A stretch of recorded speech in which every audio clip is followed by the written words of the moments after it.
السلام علیکم ناظرین، میں ہوں آپ کا میزبان محمد انور۔ آپ دیکھ رہے ہیں راجپوت اوڈ ٹی وی۔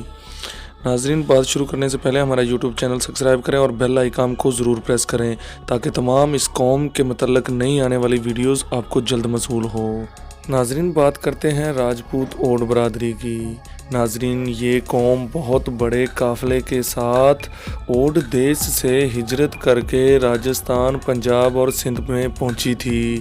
ناظرین، یہ قوم راجستھان، سندھ اور پنجاب میں خود کو راجاؤں کی اولاد کہا کرتی تھی اور یہ قوم لاکھوں کی تعداد میں آئی تھی اوڈ دیس سے۔ تو ناظرین، اس قوم کے جو سب سے بڑے گوت ہیں وہ ہیں بھونگر ونش اور گلگٹ ونش، اور گلگٹ کو بھی ونش کہا جاتا تھا اور بھونگر کو بھی ونش کہا جاتا تھا۔ ناظرین، یہ اس قوم کے دو بڑے گوت تھے جو بھونگر ونش تھے انہوں نے یہاں پر راجستھان کو چنا، اور جو گلگٹ تھے ناظرین اس گوت نے پنجاب کو چنا، اور اس میں پنجاب میں آنے والے اور بھی بہت سارے گوت تھے، اور یہ مختلف ہنسوں میں بٹ گئی تھی اور اپنے باپ داداؤں کے مختلف نام سے اپنے گوت بنا کر الگ الگ قوموں میں تقسیم ہو گئی، اور شاہی زندگی میں ہی اپنا جو وقت گزارتی رہی۔ ناظرین، ایک بار پھر اس قوم پر خوشحالی کا دور شروع ہوا، اور ایسا خوشحالی کا دور شروع ہوا کہ یہ قوم ایک بار پھر آسمانوں پر جا لگی،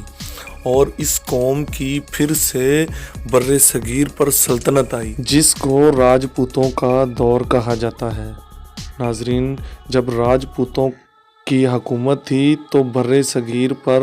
راجپوتوں کے 36 خاندان بر صغیر کی الگ الگ ریاستوں پر حکومت کرتے تھے،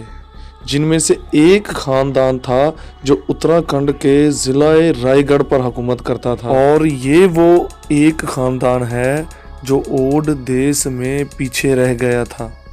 اور راجپوتوں کے دور میں اس نے وہیں پر اپنی سلطنت کو قائم کر لیا۔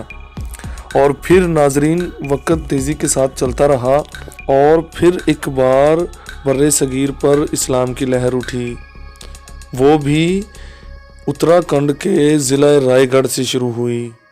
اور رائے گڑھ کے شہزادے نے اسلام قبول کیا، اور اسلام قبول کرنے کے بعد ہندوؤں کی مخالفت کی وجہ سے وہ وہاں سے ہجرت کر کے وہ بھی پنجاب میں آ بسا، اور اس کے بعد یہ قوم دو ٹکڑوں میں بٹ گئی، جس میں آدھے مسلمان اور آدھے ہندو ہی رہ گئے، اور مسلمان ہونے والے زیادہ تر دلی میں اور ضلع فیروز پور، بنگلہ فاضلکا میں آ کر رہائش پذیر ہوئے، اور جو ہندو تھے وہ پنجاب کے ملتان، بہاولپور اور سندھ، راجستھان میں ہی رہے، اور یہ قوم 12 عیسوی سے لے کر 1947 تک انہی علاقوں میں مقیم رہی۔ ناظرین، راجپوتوں کی حکومت کے بعد ایک بار پھر بر صغیر پر ہندوؤں کی سلطنت قائم ہوئی جو مہاراشٹروں کی سلطنت تھی۔ اس دور میں بھی اس قوم نے ہندوؤں کی سلطنت کو نامنظور کیا۔ ناظرین، اسی طرح وقت لڑائی جھگڑوں میں چلتا رہا، اور اس کے بعد دور شروع ہوتا ہے ایک بار پھر مسلمانوں کا، اور پھر سلطنت قائم ہوتی ہے بر صغیر پر مغل خاندانوں کی۔ ناظرین، جیسے ہی مغل خاندانوں کا دور شروع ہوا تو اس دور میں بھی اس قوم کی مغلیہ خاندان سے بہت بڑی کھینچا تانی ہوئی۔ ناظرین، آپ نے سنا تو ہوگا ہی کہ مغلیہ خاندانوں کی شروع میں بہت اچھی سلطنت تھی،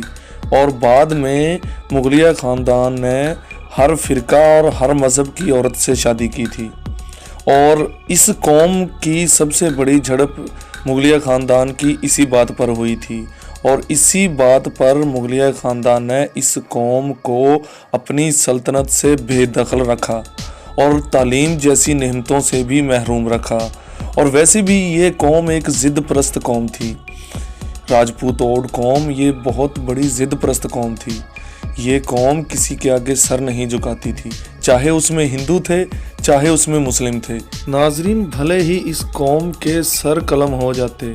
یہ قوم در بدر ہو جاتی، جنگلوں میں چلی جاتی، لیکن کسی کے آگے سر نہیں جھکاتی تھی۔ ناظرین، اس قوم کے اس بارے میں کہ یہ ضد پرست تھی، لڑائی جھگڑوں والی قوم تھی اور بہت ہی زیادہ اس کام میں مشہور تھی، اس کے بارے میں آپ کو کتابوں میں سے نکالنے کی کوئی ضرورت نہیں ہے۔ جہاں جہاں پر یہ قوم اس وقت مقیم ہے اور ان کے جو پرانے بزرگ ہیں اور دوسری قوموں سے بھی آپ پوچھ سکتے ہیں کہ اس قوم کے اسی طرح کے حالات شروع سے ہی چلے آ رہے ہیں کہ یہ قوم ایک ضد پرست اور لڑائی جھگڑوں میں سب سے ماہر تھی۔ ناظرین، مغلیہ خاندان سے جھگڑا کھینچا تانی کے بعد مغلوں کا خاندان ختم ہوتا ہے اور دورہ برطانیہ شروع ہوتا ہے۔ دورہ برطانیہ میں بھی اس قوم نے انگریزوں کو نامنظور کیا۔ ناظرین، دورہ برطانیہ میں بھی یہ قوم اسی طرح در بدر ہوتی رہی، لیکن ان کے آگے سر نہیں جھکایا۔ ناظرین، ایسی بہت ساری قومیں تھیں جو انگریزوں کے ساتھ مل کر کام کرتی رہیں اور انگریزوں کے ساتھ مل کر کام بھی کیا، تعلیم بھی حاصل کی اور اپنی قوم، اپنی شہرت کو رجسٹر بھی کروایا، اور یہ قوم اپنی ضد اور لڑائیوں کی وجہ سے ہی تعلیم سے محروم رہ گئی۔ تو چلیے ناظرین، ملتے ہیں آپ کو پارٹ 3 میں۔